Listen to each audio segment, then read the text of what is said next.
Assalamualaikum warahmatullahi wabarakatuh. Sampurasun. Alhamdulillah wa syukrulillah wa nikmatillah, la haula wa la quwata illa billah. Allahumma sholli ala sayyidina Muhammad wa ala ali sayyidina Muhammad. Hari ini kita sangat berbahagia karena selain mendengarkan lantun dan adzan yang indah, kita bisa duduk bersimbuh setara di masjid yang megah, masjid penuh kedamaian, ketentraman dan kebahagiaan yang dalam bahasa Arabnya Darussalam. Dan hadir di tengah-tengah kita bukan hanya sebagai pejabat negara, tetapi kakak saya sendiri, Ketua MPR RI, Bapak Kiai Haji Ahmad Muzani. Bapak itu lebih dekat kekiaiannya dibanding politisinya, sehingga lebih arif dibanding yang namanya Arif. Saya ucapkan terima kasih juga atas kehadiran.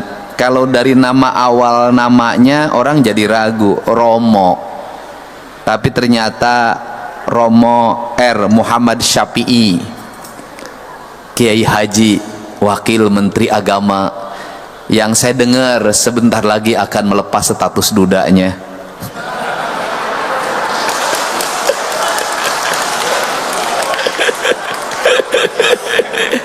Gubernur boleh Pak nyandain Wakil Menteri Agama.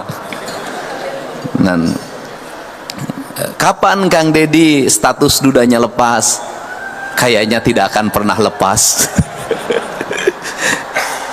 Saya hormati, ini adik saya, namanya sama, cuman tidak pakai Dedi, Kang Mulyadi, anggota DPR RI. Terima kasih.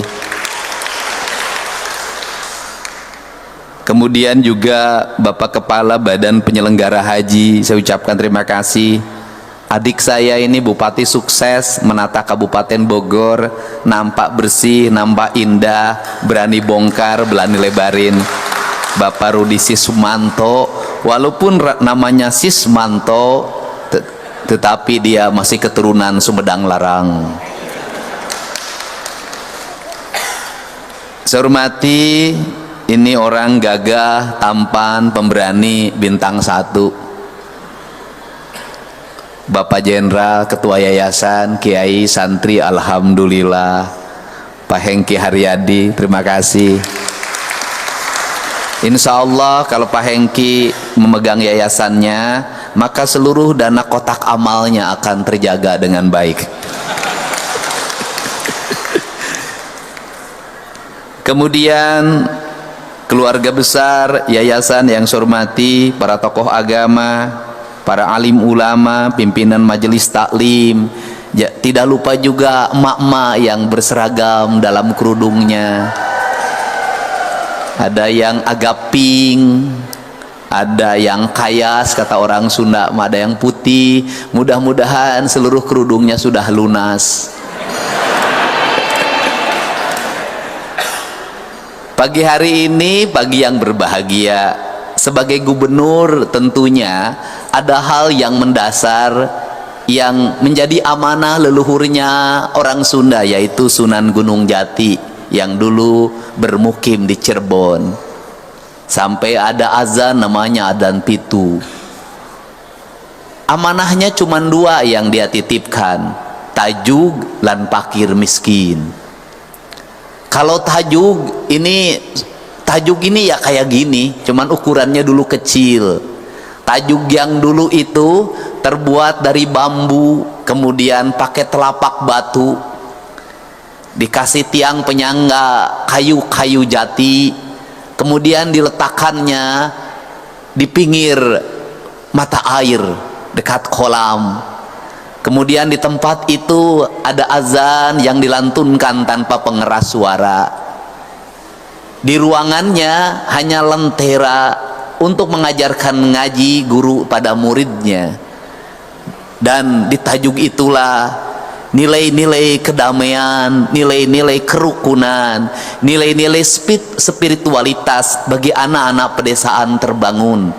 Belajar ngajinya lama, ada yang dari alif batasa sampai narawas, itu ada yang 1 tahun baru bisa, 2 tahun baru bisa, bahkan ada yang 6 tahun baru bisa. Tetapi selama perjalanan mengajinya itu, anak-anak itu tumbuh dalam harisma spiritualitas tajuk. Maka ada kakawen dalang namanya begini, gedong dur kali sambung paguliman sesepiting trim, pepetetan sabia murag, balingbing lan jeruk manis.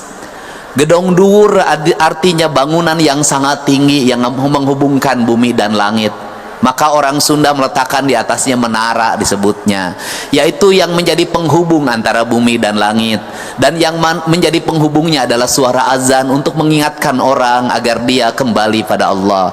Cuman sayang, bagi masyarakat Jawa Barat kalau suruh kembali pada Allah, rata-rata bilangnya innalillahi wa inna ilaihi rajiun. Ya Allah, aku jangan dulu menghadap hari ini. Dan dianggapnya orang yang menghadap Allah itu adalah orang yang mati. Padahal orang yang menghadap Allah itu adalah orang yang hidup. Dan orang yang tidak menghadap Allah adalah orang-orang yang mati. Sesungguhnya panggilan azan itu adalah panggilan untuk orang agar kematian berubah jadi kehidupan. Mati telinganya, mati tangannya, mati hidungnya, mati matanya, mati lidahnya, mati hatinya.